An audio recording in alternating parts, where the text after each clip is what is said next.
Good morning. Greetings from the Institute of Global Professional IGP Bangladesh. Greetings from the Institute of Global Professional IGP Bangladesh. Thank you all for joining us and staying with us till the end. Honorable Knowledge Seeker, today I am your host for the morning. My name is Bathum Das. I am from Bangladesh. Dear Knowledge Seeker, I should proud to be associated with IGP as a global member. IGP is a social and ISO certified international training institute. In 3 years, we already served 3 million plus knowledge seekers from 100 plus countries. IGP is internationally recognized and globally accredited. We are connected to more than 250 plus professions and 4,500 plus organizations. Institute of Global Professional IGP is a training faculty for skill development which was founded in 2020 and is generating competent generation to meet demand in the global labor market by providing professional qualifications. The Institute of Global Professional is an education institute that provides social sorry social work globally recognized and reportable. We serve student and community resource providing holistic social work and education. We believe that it's not effective to increase one skill just by acquiring formal education. So we provide effective training and consultation to generate professional generation all over the world. We distribute our services locally, nationally, and internationally to students, job seekers, job holders, and also for learners, the respective campus location and its learning platform. We are an occupational and dependable institution. IGP is one of the famous online institutes from all over the world. Our vision is education is not a business product, it's a part of our human rights. Based on our vision, we are trying to reach all corners of the world for free webinars, seminar, courses, award, quiz competition, mentoring, and counseling, etc. On the other side, we are also trying to serve them 100 premium services for free, like create own portfolio website, resume builder, cover letter, motivation letter, and knowledge platform for gathering general knowledge which can upgrade all day. Kids learning games, free courses, converse sites, and many more. We help to empower you to learn to meet their expectations and dreams and become highly skilled people. We implement several training program, webinar, and offline online courses for youth and learners by professional trainers, speakers, and coaches. Our sessions are conducted by globally renowned professionals to develop all kind of youth and to promote the education of their abilities and personalities. To ensure excellence and in-depth instruction, we arrange with qualified speaker, trainer, and instructor. We extended free services to more than 3 million plus knowledge seekers in the last 3 years. We have affiliation with universities and organizations in 70 different countries. Virtual MOA signing with many colleges and organizations have been accomplished. We are working to create a legendary generation of future scholars and citizens who will be accountable. We are constantly prepared to assist all knowledge seekers with valuable services. Spreading knowledge is crucial for Institute of Global Professional. We believe that knowledge is love and light and vision. So we try to understand the need of today's generation and will serve them with good research and practice method. We must have a genuine concept for the learners we represent. More diversity, growth, and innovation are required to lead a session with professionalism, passion, and integrity. IGP members are committed to offering effective, best quality service and continual improvement so that individual who seeks information can provide their skill level and value. Before we move to the next, let me remind don't forget to tag, share, and mention your friend in the comment box. Your support is very valuable for us. Thank you. Before we move to the next, let me remind don't forget to share, tag, and mention your friend in the comment box. Your support is very valuable for us. Thank you. Moving to the next, with your continuous support, we already completed 1,194 webinars successfully. Wow. Moving to the next, with your continuous support, we already completed 1,194 webinars successfully. Wow. At present, we are going to start our 1,195 program named Regular Street Management, and our today's speaker is Josephine A. Tolentino. Before I hand over the stage to ma'am, want to share a little bit about our speaker, technology and livelihood education teacher, TLE, Doris National High School. Organizations Coordinator, Association of St. John Ma Vane. Now, very important moment for me to invite our speaker to IGP with her presentation. Now, very important moment for me to invite our speaker to IGP with her presentation.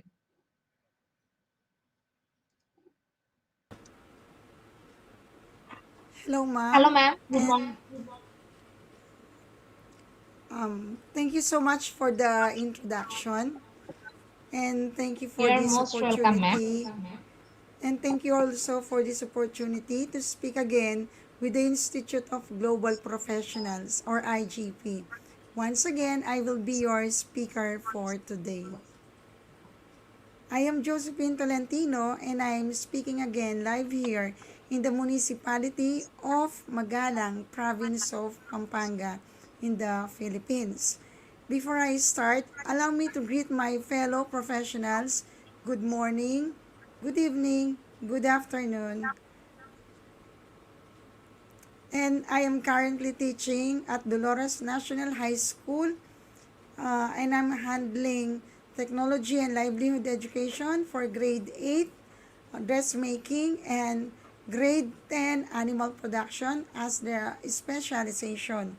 And I am the current coordinator, organist, choir trainer of the Association of St. John Mary Vianney.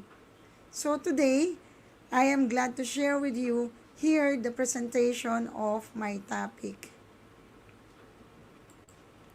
Regular stress management. So you are very much familiar with this one. So the word stress, and then the management, and of course the, or what we call, the regular stress management. So to start with, let us have first our objectives. So first, assess the level of stress in our workplace, identify factors causing among stress. Analyze the impact of stress on academic success. Find out possible measures that would reduce the stress level. So, for our key points, we will going to define stress, distress, eustress. And how are they related? So, of course, we will discuss also the causes of stress, symptoms of distress, managing stress, depression, and suicide.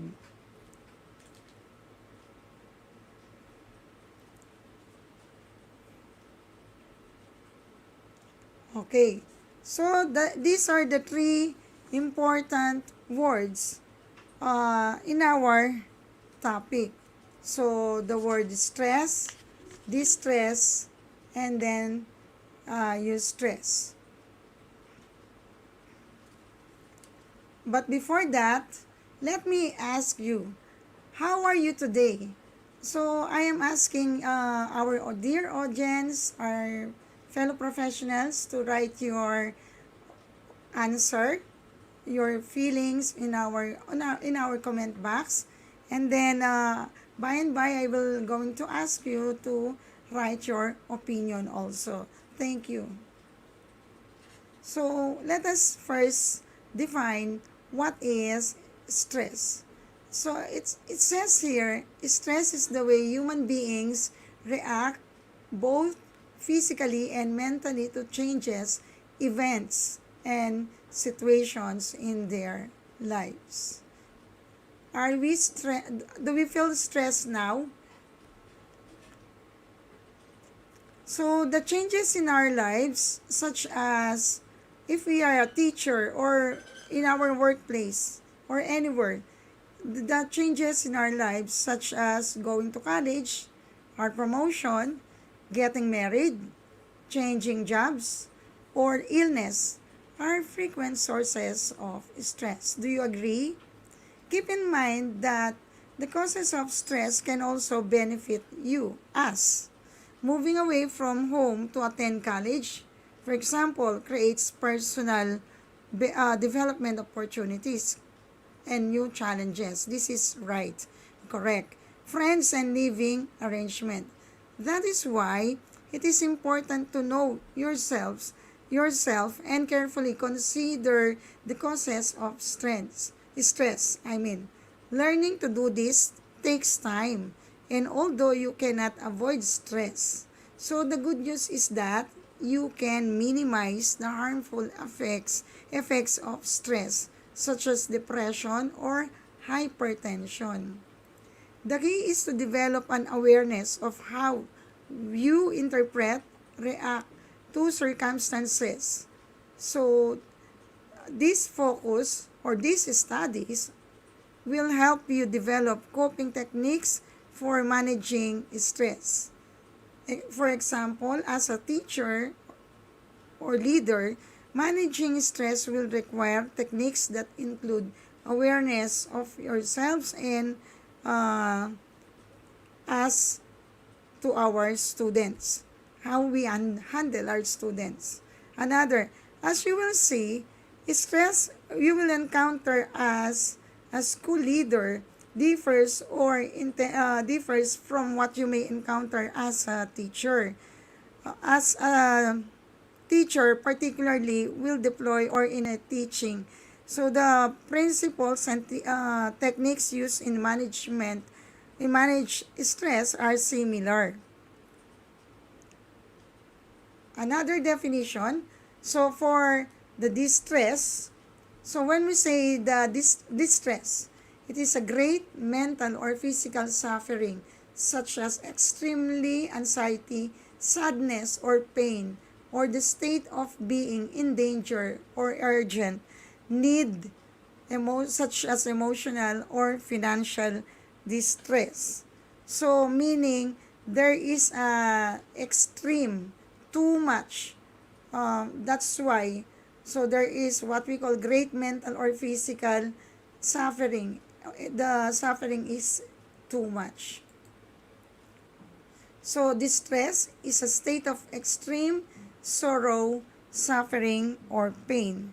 So distress has many definitions. Mostly definitions characterize distress as an aversive, the negative state in which coping and adaptation processes fail to return in an organism physiological and or psychological homeostasis, according to Karsten and Moberg in 2000. So this is really correct. So when we feel distress, we are in our what we call there is extreme sorrow, suffering, or pain. Therefore, we cannot make an adjustment of ourselves and go back to the what we cannot go back to the reality. It's either psychological or physical. In the physical, we are talking about the damages in our body, physical features. So it will take time. But do we need to consult a doctor from this one? Do we need to consult the doctor in order for this distress will be lesser? So we're going to discuss that after this. So eustress, another term, the word eustress. So we have stress, eustress, uh, again stress, distress, and then now we have eustress. So eustress results from a positive view of an event or situation which it turned back which is why it is also called good stress. Therefore, not all stress are what we call negative. Some of the stress that we may encounter are positive. Which do you prefer?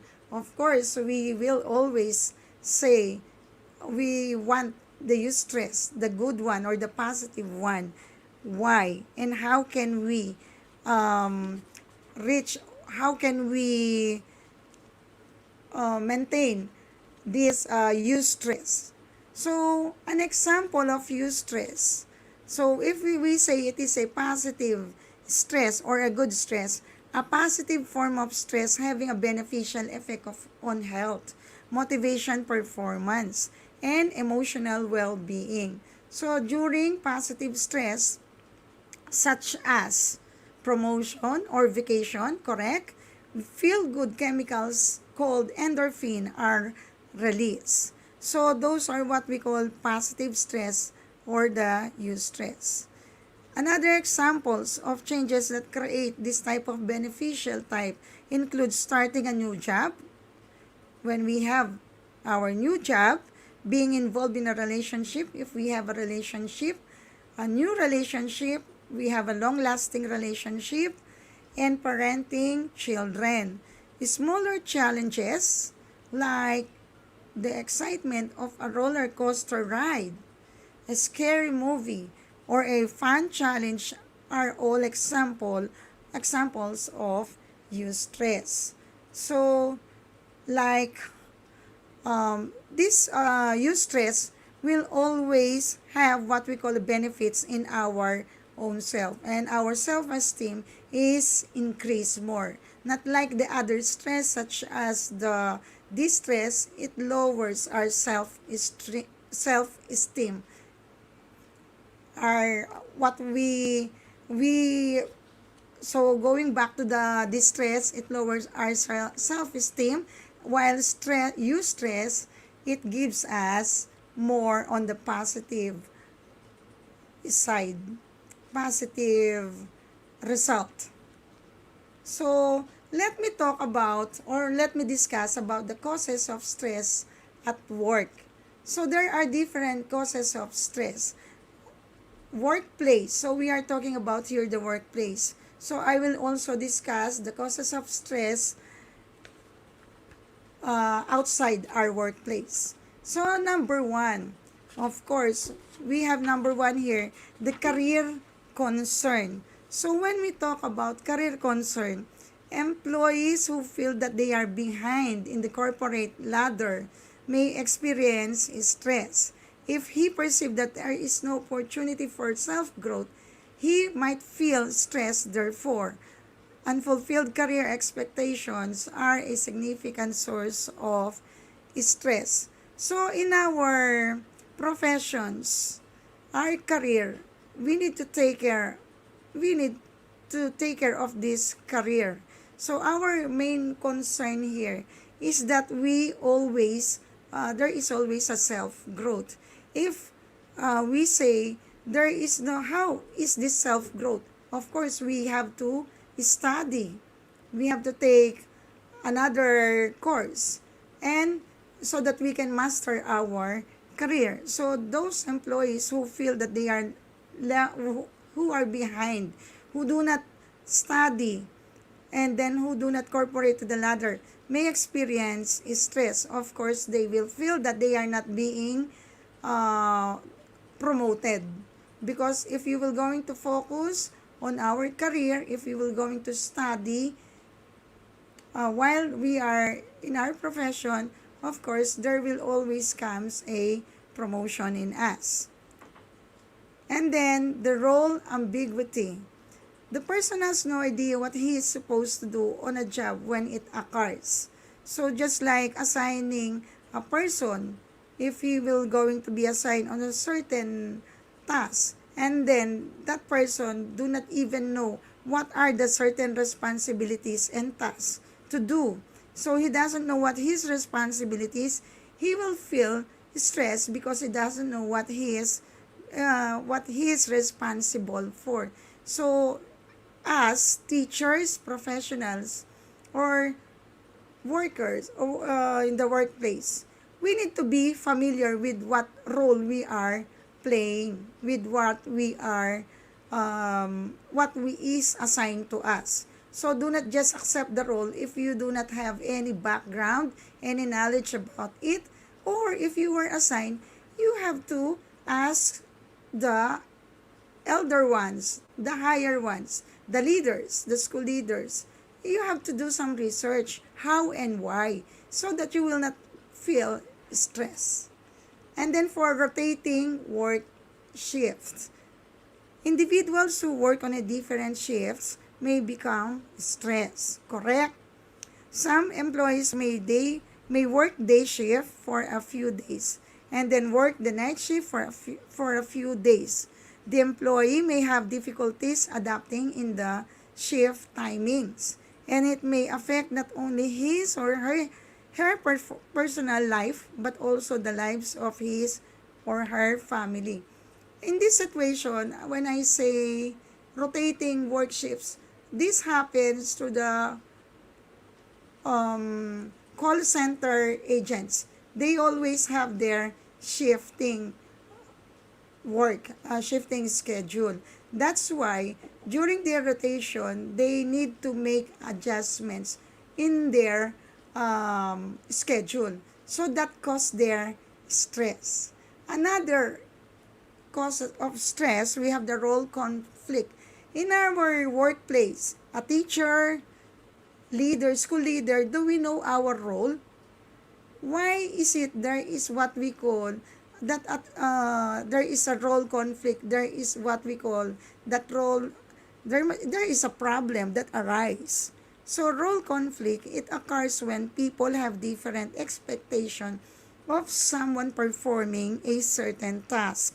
If the job does not meet the person's expectation, or if the job demands a particular type of behavior incompatible with the normal moral values, it can also result in stress. When we say role conflict, if you are a teacher, you have to teach your student. But if you were assigned to another job, be sure that you know what is your role all about. So, if you are the school leader, act as the school leader. If you are the assistant leader, then act as if you are the assistant leader. Therefore, you have to be particular. You have to be particular with what you are doing so that there will be no conflict that will arise. And of course, our role, some of our constituent or our co-teachers, fellow professionals inside the school, the workplace, are expecting too much, have a higher expectation. This is one that will cause stress. Of course, you'll be performing to the extent that you are already encounter stress in yourself. Still you are trying to reach which the things that you cannot reach. Just know your role. And then for this letter number this one, occupational demands, we have the demands of some job can be higher than those of others. Jobs that involve risk and danger are generally more stressful. What are this kind of job? Researchers have found that jobs that cause stress require constant monitoring of equipment and devices, unpleasant physical conditions, and making decisions. So these are the jobs that require that are generally more stressful, just like the construction. In the construction site, you have to check the equipment and devices.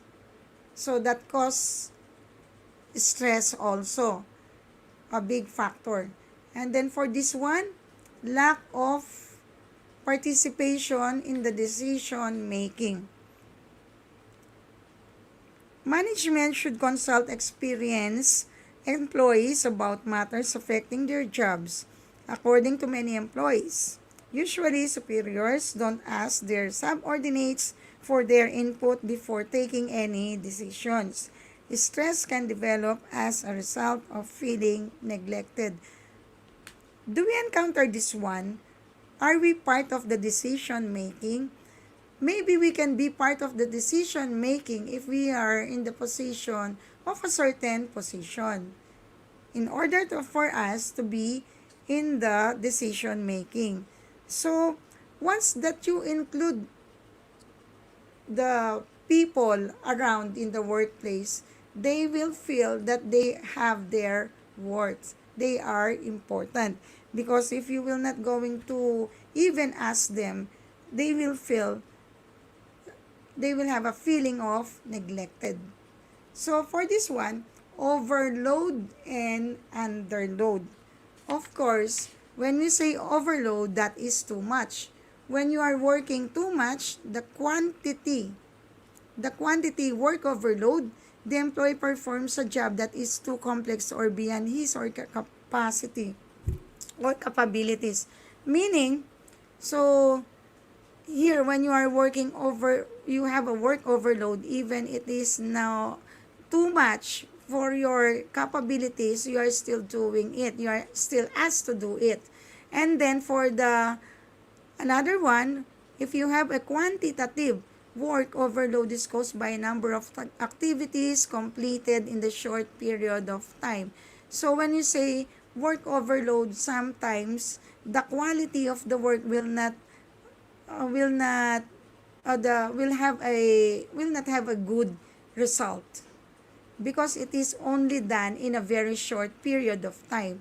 While work under load, meaning the employee is expected to do very little work or very easy in this situation. A small amount of work or simple routine task could be lead to boredom and monotony, which would result in stress. Of course, if you are just assigned to small task, and of course you are doing it every now and then, you will feel bored, and which would result into stress. And then next one, poor work conditions. So it is possible that employees are subject to poor work condition. What are these poor work condition? Such as we have the inadequate lighting and ventilation, unhygienic sanitation of facilities, excessive noise and dust, toxic gases and fumes, and inadequate safety measures. So, stress is a result of all these unpleasant conditions that lead to physiological and psychological imbalance in human. So, if we want to have a better or a quality product, we need to make our working conditions safe with proper ventilation, lighting, of course, the safety, or we have the facility for hand hygiene or the hygienic sanitation.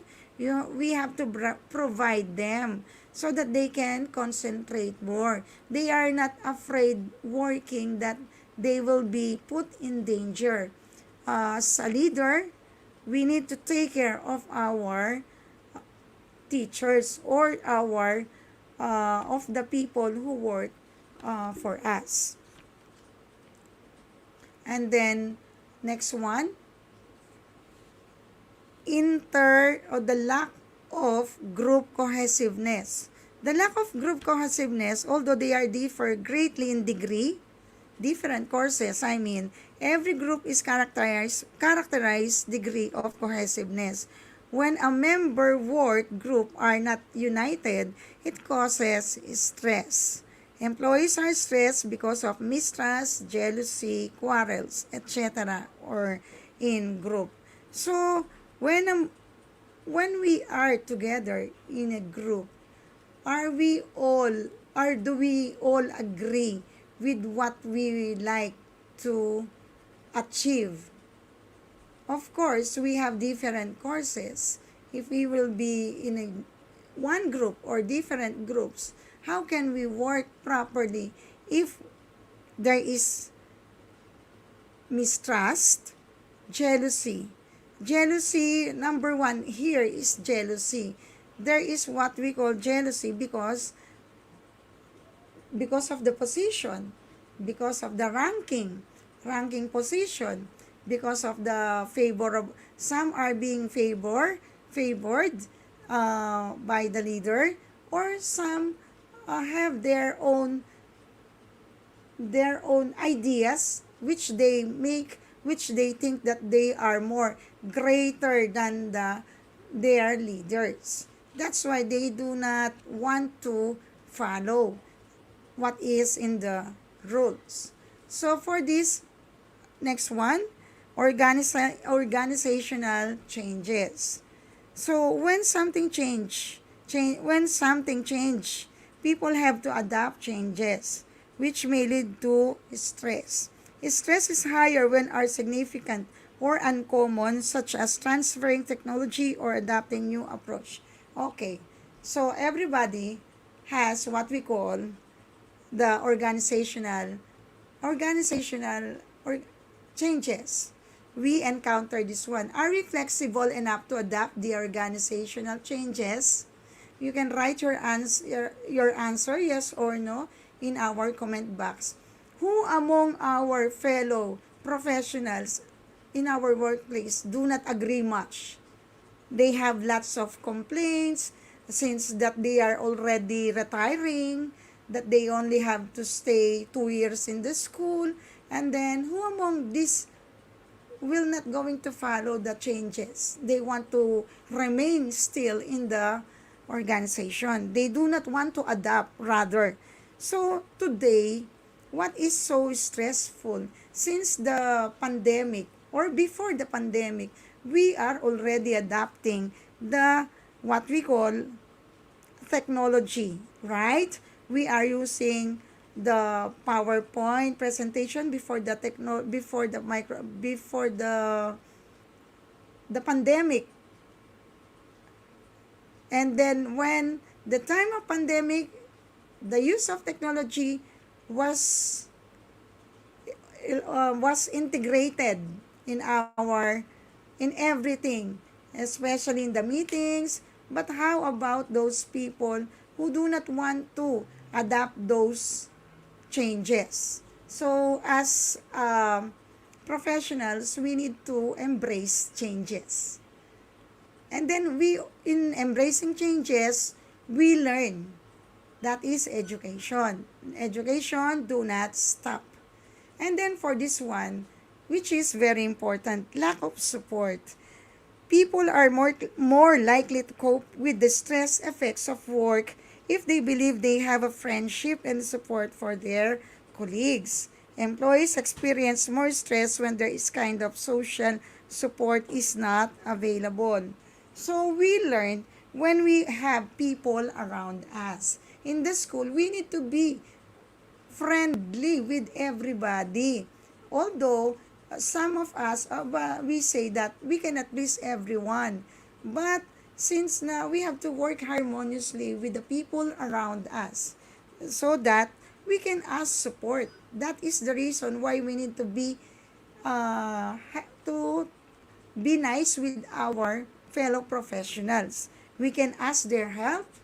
Aside from being friend with them, they can support us. And then, of course, if you do not employees experience stress when the kind of social support is not available. Who among us professionals do not have our support from our colleagues? So our colleagues are very important to us. So those are the causes of stress at work. Now, the causes of stress outside work.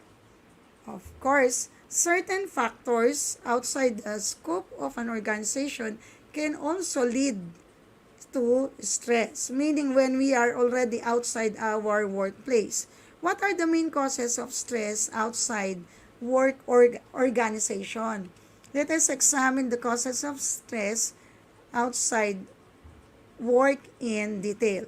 First one, the civic amenities. What is the civic amenities? It can be stressful to live in an area with poor civic amenities.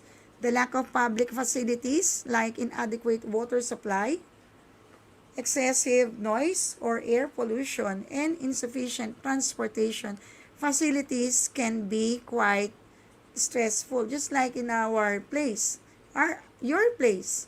Do you encounter when you go home, um, there is, while you are sleeping, there is too much noise or air pollution? Do you encounter this kind of problem or factors that will lead to our stress?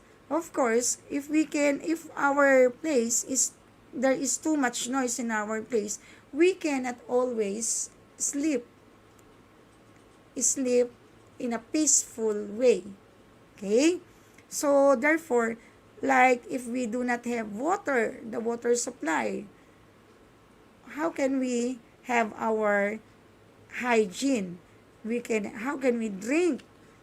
Or when there is what we call the public facilities, so these are what we call civic amenities. These are very important to the people like us.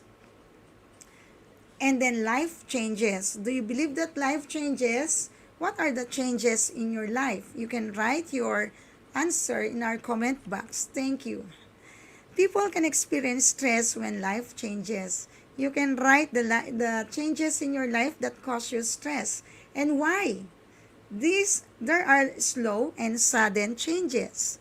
Aging and death or injury of a loved one are example of gradual and abrupt life changes, respectively.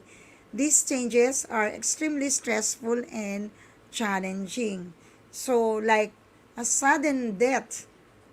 loved ones, sudden death of a loved ones, there is what we call extremely stressful and challenging. How will you going to cope up with these changes? Because before you are if you are with that person and then suddenly there is what we call, there is a sudden change like death or injury. How can you move if, or let us put it this way, if you have your boyfriend, of course, this concern about relationship.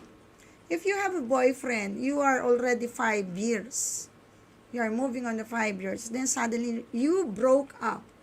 How will you move with that one? How can you cope up with that one? So that break up, broke up will cause you stress. So it is that situation will cause you a short stress, only a few months or the entire life. So those are the causes of stress of at outside world. And then next we have the frustrations. Another cause of stress is frustration. When goal-directed behavior is obstructed, frustration occurs. Employees should be helped to achieve their goals by management. So, when we say frustrations, if we want to be promoted, then suddenly another person comes, that person was promoted and you were left behind, that makes you frustrated, feel frustrations. Okay, that will cause stress. Or anywhere, there is what we call frustration, as we say, which is more better reality versus expectation. So, we should not expect too much, because when expecting too much, it will once this one will not happen in what we want, we will be frustrated. And then next, racial, caste, and religious conflict. The stress is more prevalent among employees living in areas where racial, ethnic, and religious. I think this one, I will not going to put it racial. Maybe I can say status. So, living in an areas where status, ethnic, and religious differences can lead to conflicts among people. Why? Because they have different opinions. When it comes to religion, minorities, and low-caste people suffer the most. Which among these people suffer most? Of course, the people who are in the lower status who suffer most. Not only racial. Okay. Next. So, of course, personality. When we say personality, sorry, there are two types of personality in our workplace. Type A, these are the people or the personality that works and works. They do not want to hear relaxation. So they are willing to oppose others to work order to achieve what they want. The amount of work they take on increases on their work at incredible speed to meet their deadlines. So meaning here, the type A personality, those are the people who meet their deadlines. And then for the type B, instead of working against the clock, they work steadily. Instead of feeling pressured, they set reasonable goals for themselves. So, those those two types, which among this type of personality who, who are prone most to stress? You can write your answer. Okay, I will repeat. Type A is the person who we say that workaholic. And then for type B, these are the people who work as a very cool, relaxed, and then with set reasonable goals for themselves. My question is, who among these two personality type of personality are more prone to stress? You can write your answer on the comment box. So for this number 6, technological changes, as I have mentioned a while ago, we really need to have to adapt technology. So today, we are already working or using technology so much. Our life is connected in technology so much. And then the last one, the career changes. When somebody suddenly change jobs, they are under pressure to handle new responsibilities. Of course, if we are in the teacher and then suddenly we were promoted as school leader, that is a big pressure for us that will give us stress in our performance. Okay? So, for this one, these are the different be, physical or symptoms that we can say they are interrelated, either physical, mental, and emotional. Have you ever encountered this one whenever you feel that you are stressed? And then also the behavioral changes, expression of like irritability. Irritability, it comes from our emotions, our actions, that we are happy and then suddenly we want something. If we will not able to get that something that we want, we are being we are irritated, or we do not want everybody to see one. That is behavioral changes. So the disruptive eating patterns, we have the overeating or undereating. And then the harsh treatment of others, we fight them physically. Increase smoking or alcohol consumption, we drink too much alcohol. Isolation, we try to segregate ourselves. And then compulsive shopping. I like this one, compulsive shopping. Okay. So, here are some tips that we can have, or the strategies for dealing with stress. The first one, schedule time for vacation, breaks in your routine, hobbies, and fun activities. Why do we need to have vacation? To unwind ourselves, to change, for a change of environment. Okay? And then next, try to arrange for uninterrupted time to accomplish tasks that need your concentration. What do we mean by this one? If you're making your research, fellow teachers or whoever, if you're making your research, try not to try to look only what you are searching. Do not open your cell phone and waiting for the notification in the Facebook, and then you're being interrupted. So when you work, focus. The word focus is important here. Just only that one. Do not text, do not wait for notification, do not look for, that's why you have to put off the network. And then avoid scheduling too many appointments, meeting and classes back to back, because this one, uh, you have to take rest before going to another schedule. You have to make an appointment, schedule your appointments, so that appointments will not have what we call overlap, to avoid overlap of appointments. And then become an expert at managing your time, like reading books, attending seminars in the management of time. So those are the different ways or strategies.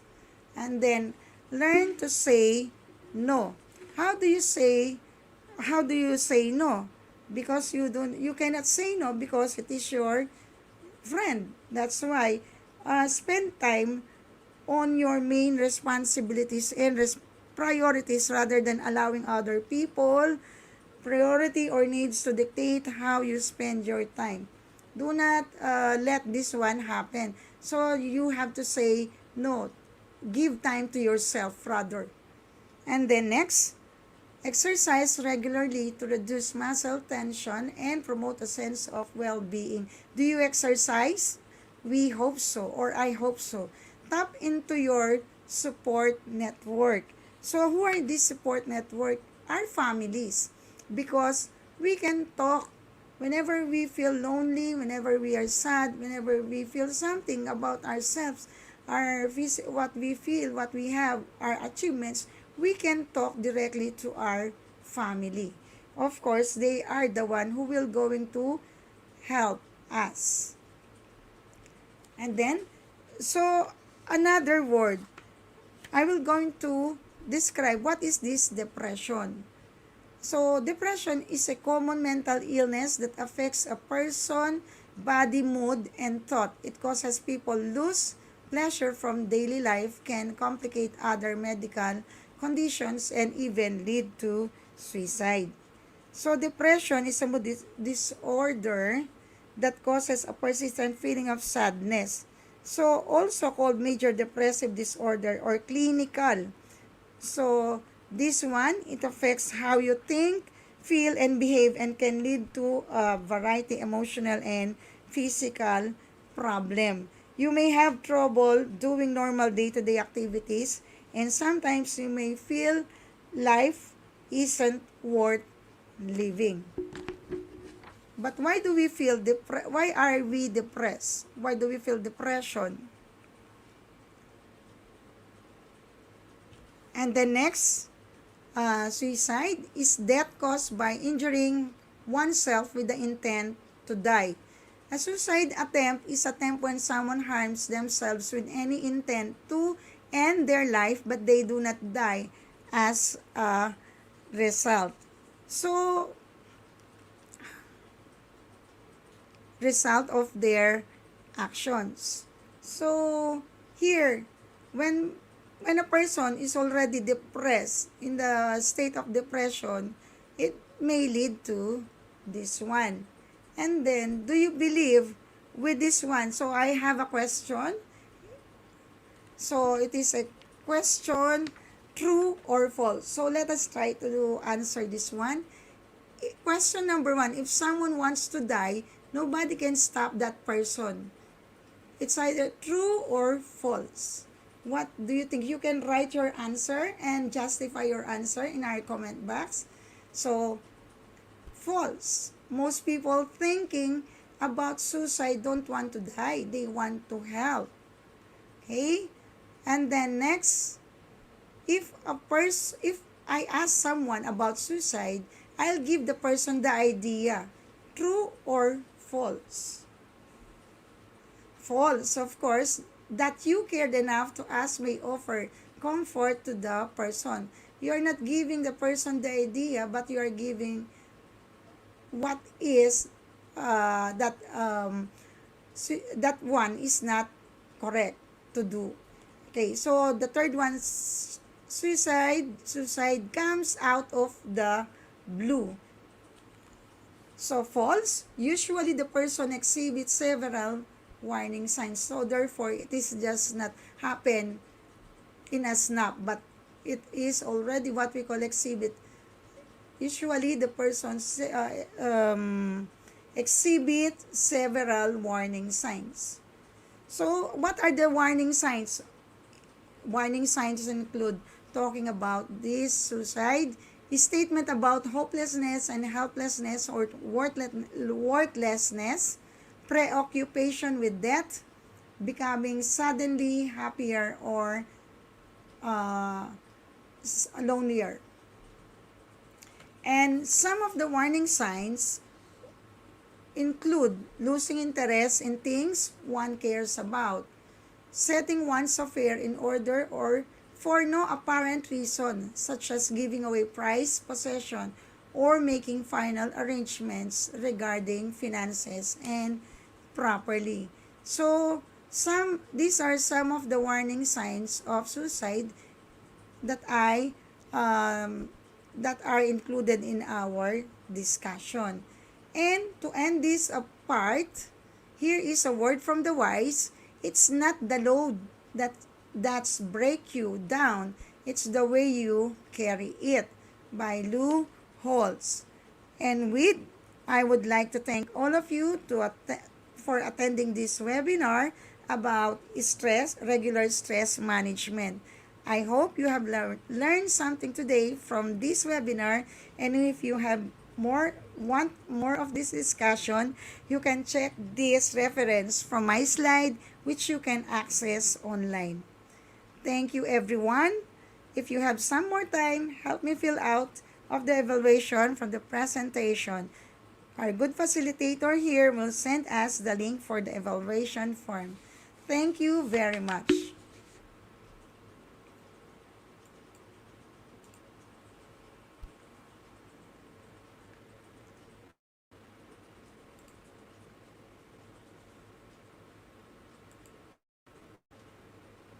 Ma'am?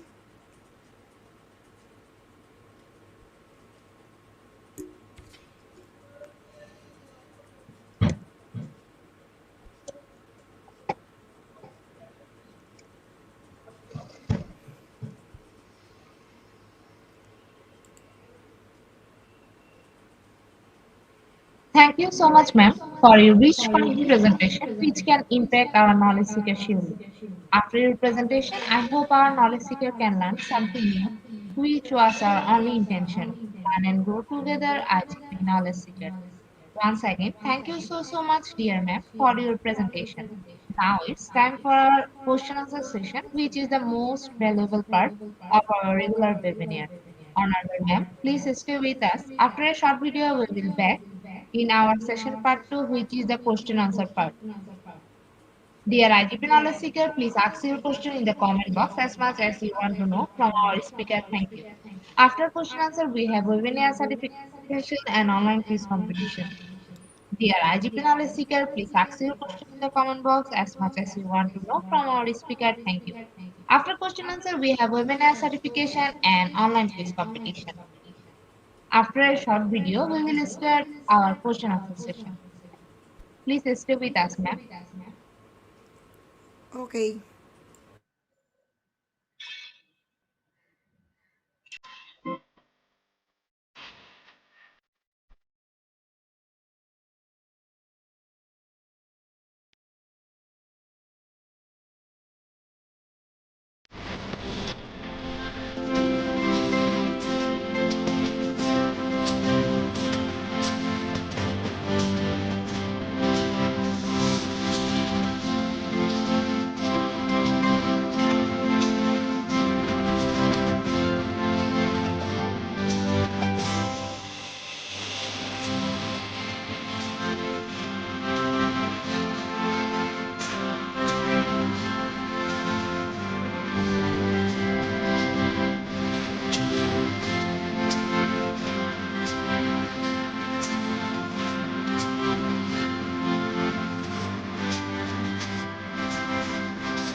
Welcome back, ma'am.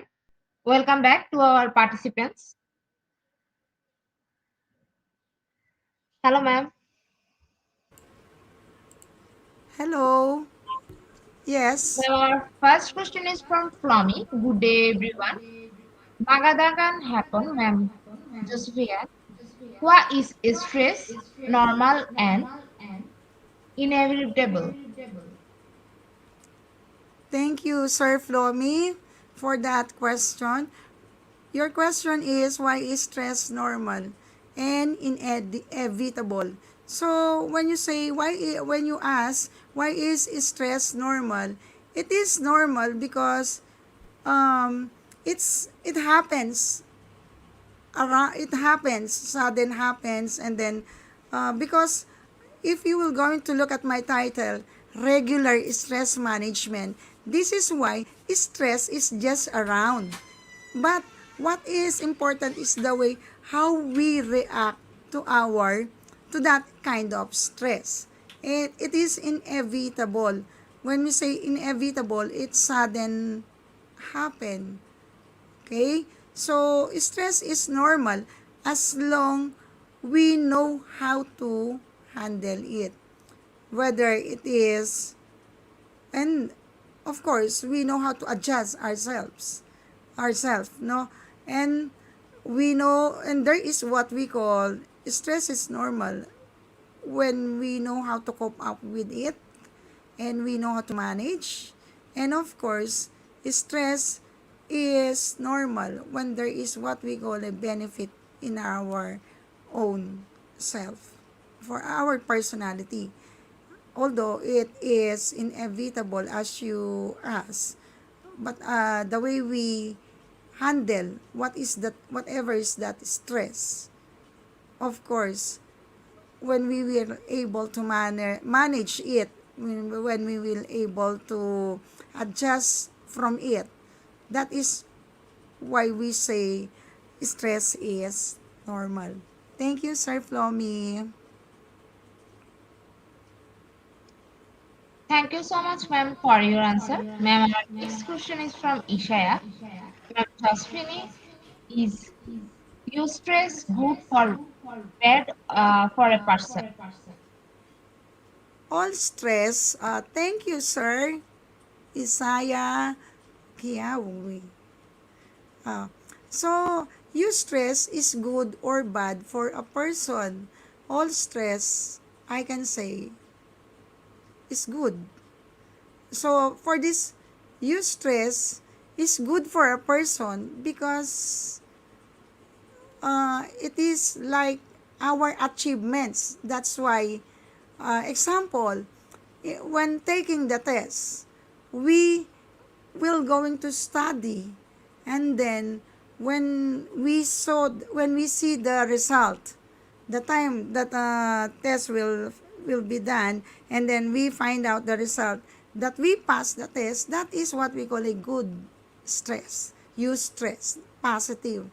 And it is not bad for a person to feel this use stress. So everything that we feel, it is us who will going to adjust, who will going to do something about it. There is no good or bad, but it is all how we handle the situation. Yes, sir. Thank you so much, ma'am, for your answer. Now, our next question is from Lakshma. Will yoga reduce our stress? Yes, sir. Thank you very much again. Will yoga reduce our stress? So, yoga is part of exercises. As we there is what we call a meditation. We can relax. Of course, in order to avoid stress, we need to relax, just like in what we do in the yoga session. That's all, sir. Thank you so much, ma'am. Ma'am, our next question is from UL. How are we going to ensure that stressful situation in our personal life don't affect your work performance? Okay. Very nice question. This is most commonly asked. There was a time that we do not know how to handle every situations that happens.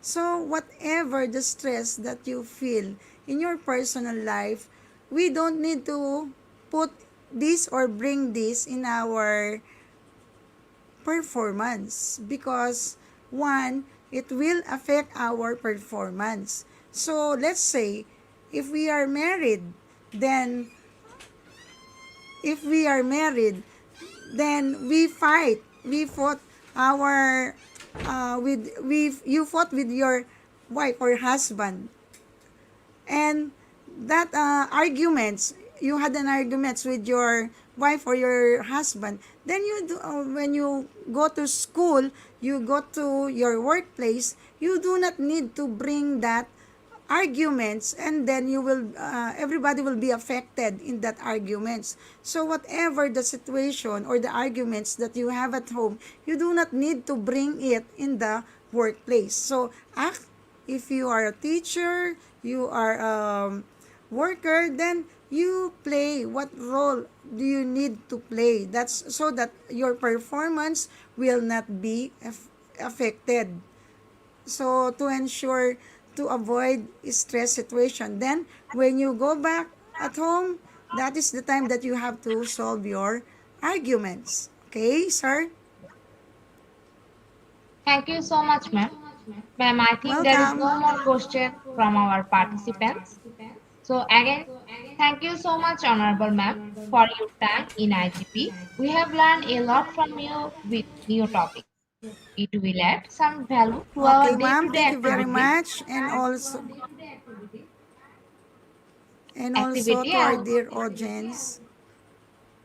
thank you so much, ma'am. See you again with a new topic and a new date. Welcome.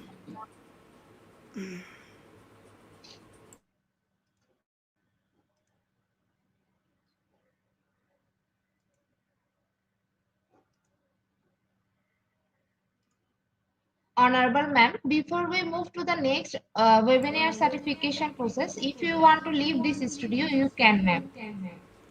Okay, thank you very much. You are most welcome, ma'am. See you.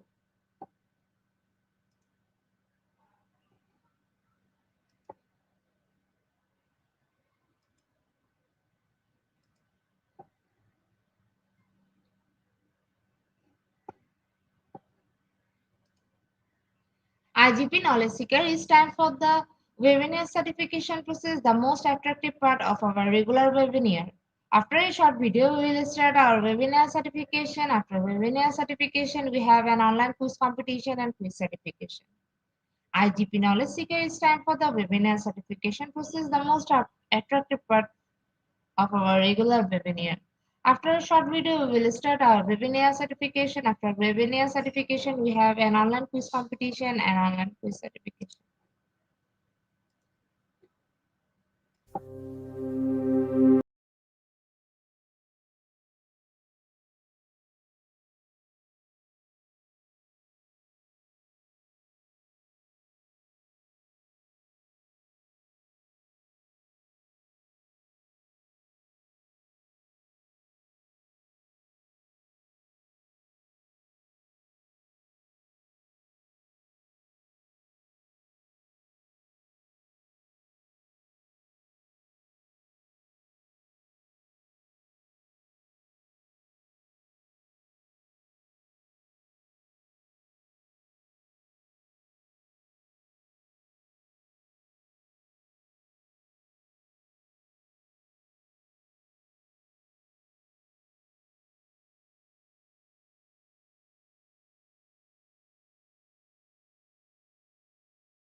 Welcome back to our participants.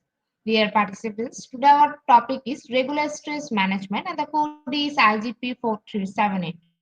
And the code is IGP4378. Without code, no one is eligible for certificate. With code, you can claim your certificate. How to claim an e-certificate? Go to www.eduigp.com, click sign in, log in or create a new account if you are new.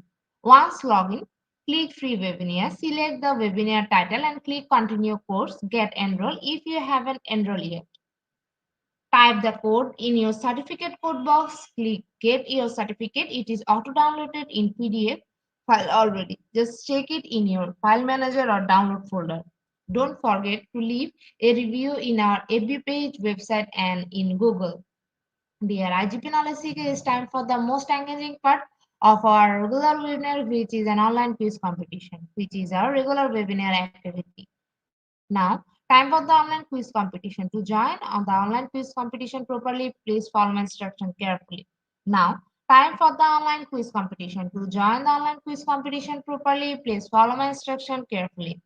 Go to slide www.slido.com and find today's quiz or scan this QR code for direct joining. Quiz code is morning. After a short video, we will start our quiz session. So let's enjoy our quiz session and don't forget to mention your friend to join our quiz session.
Please join in Slido with the code and the code is morning.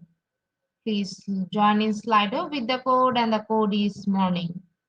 Please join in Slido with the code and the code is morning. Please join in Slido with the code and the code is morning. Please join in Slido with the code and the code is morning. Dear participants, please join in Slido with the code and the code is morning.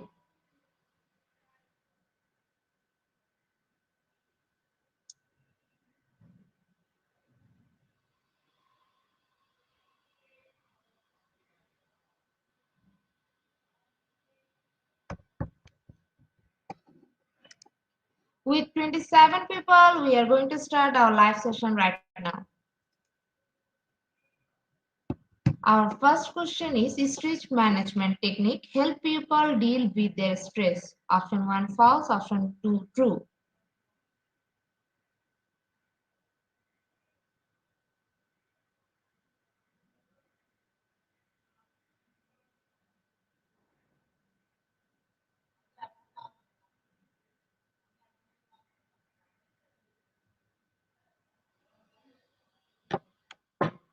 Option 1 true is the right answer, and 100% people are right here. In the leaderboard, Danish is holding the first position after completing our first question. Our second question is keeping a journal is a good stress management techniques. Option 1 false, option 2 true.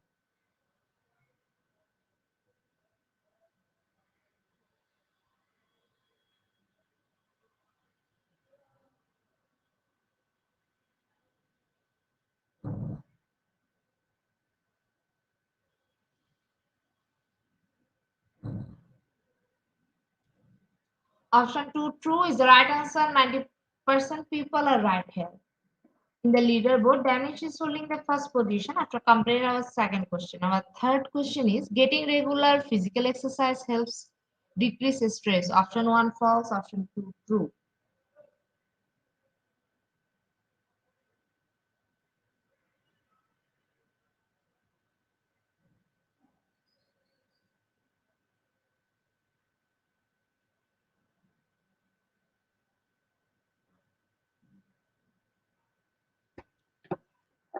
Option 2 true is the right answer. 97% people are right here.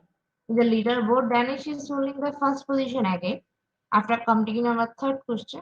Our fourth question is which of the following is not an example of good stress management technique? Option 1 being eating, option 2 physical activity.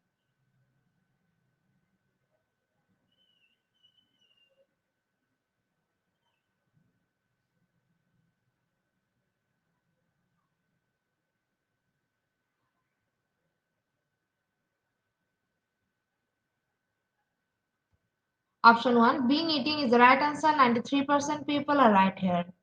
In the leaderboard, Danish is holding the first position after completing our fourth question. Our fifth question is time management strategy. Focus on option 1 making the most of time, option 2 finding more time to accomplish goals.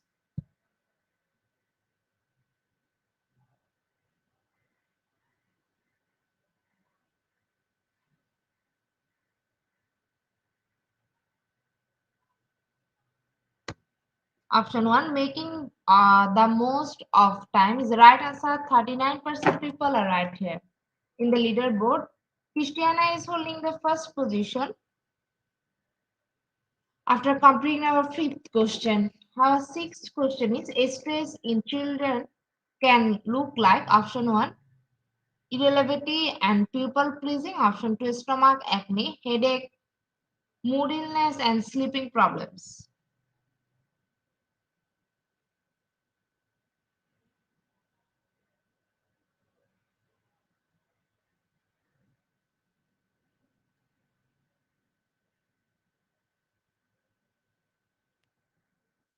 Option 2 stomach acne, headache, mood illness, and sleeping problems. The right answer 74% people are right here. In the leaderboard, Danish is holding the first position after completing our sixth question. Our seventh question is our four major functions of management are option 1 planning, organizing, leading, and controlling. Option 2 planning, organizing, leading, and motivating.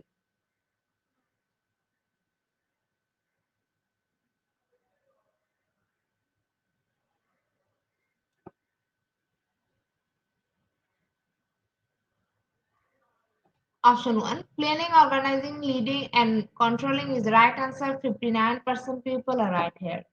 The leaderboard missile is holding the first position after completing our seventh question. Our eighth question is choose the best option to complete the sentence. Regular periods of stress can strengthen the bodies. Option 1 immune system, option 2 media.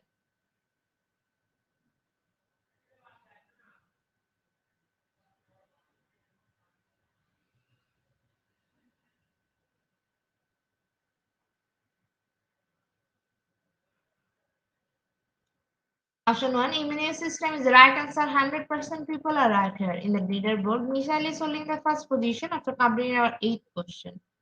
Our ninth question is service department management includes option 1 diabetes educator role, gym guy, option 2 funding NDSS committee service of organize and organizations.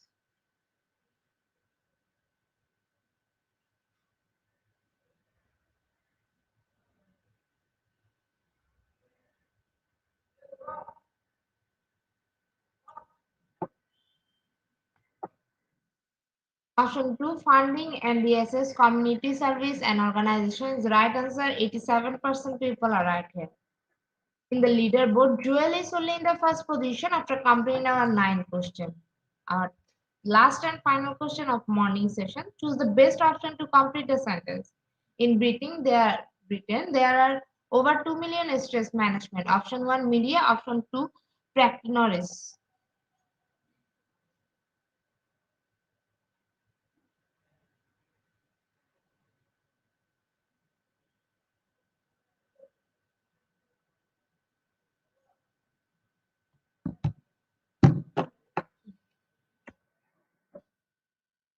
Option 2, practitioners. Right answer, 94% people are right here. Congratulations, our top 10 quiz competition winner. Congratulations again. Slido will take a few minutes for finalizing the result, and after then we will issue our online quiz competition certificate on our official Facebook page and group Institute of Global Professional. Congratulations to our online quiz competition winner, top 10. Congratulations again. Slido will take a few minutes for finalizing the result, and after that, we will issue our online quiz competition certificate on our official Facebook page and group Institute of Global Professional. Congratulations to our webinar online quiz competition winner, top 10. Congratulations again. Slido will take a few minutes for finalizing the result, and after that, we will issue our online quiz competition certificate on our official Facebook page and group Institute of Global Professional. At the end of the moment of our session, we can say properly PD skill never stop learning cause life never stop teaching us. Be happy and stay safe. See you again and again. We want your participation in every program. If you want to live a happy life, tie it to a goal, not to people or things. Albert Einstein. Before I say or hit the end like button again, wants to thank all IGP knowledge seeker for your active participation as always. Thank you in the next session. See you in the next session. Thank you.